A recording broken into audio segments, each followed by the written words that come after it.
2024 সালের 18 জুলাই দিনটি ছিল বৃহস্পতিবার। সর্বাত্মক অবরোধ কর্মসূচির দিনে রাজধানীর রামপুরায় বিটিভি ভবন এবং মহাখালীতে দুর্যোগ ব্যবস্থাপনা অধিদপ্তর, ডাটা সেন্টার ও সেতু ভবনে অগ্নিসংযোগ করা হয়। এতে বিটিভির সম্প্রচার বন্ধ হয়ে যায়।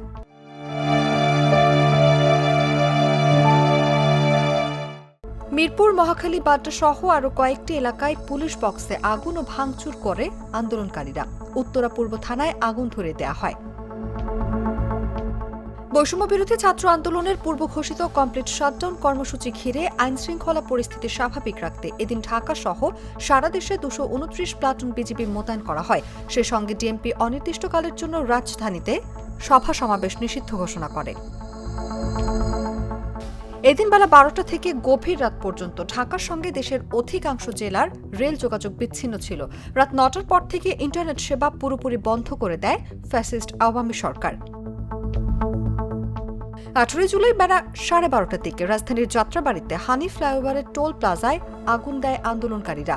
যাত্রাবাড়ি ও কাজলায় ঢাকা-চট্টগ্রাম মহাসড়ক সহ রাজধানীর অনেক এলাকার সড়ক অবরোধ করেন আন্দোলনকারীরা। এদিকে মেট্রো লাইনের নিচে মিরপুর 10 গোল চত্বরে ফুটওভার ব্রিজে পুলিশ বক্সে আগুন দেয়া হয়। পরে ট্রেন চলাচল বন্ধ করে দেয় কর্তৃপক্ষ।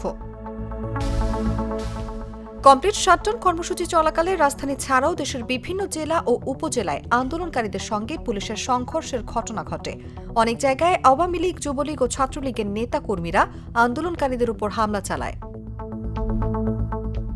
রাজধানীর মেরুলবাড্ডা, রামপুরা, মালিবাগ, ধানমন্ডি, মিরপুর 10, নীলক্ষেত, আজিমপুর, তেজগাঁও, শান্তিনগর, মহাখালী, শনিরাকড়া, কাজলা, যাত্রাবাড়ি সহ বিভিন্ন এলাকায় ব্যাপক সংঘর্ষের ঘটনা ঘটে। দিনভর এসব এলাকা ছিল রণক্ষেত্রের মতো।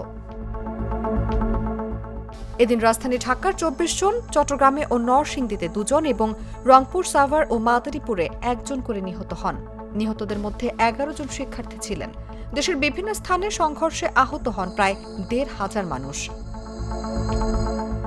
নিউজ ডেস্ক, জাগো নিউজ।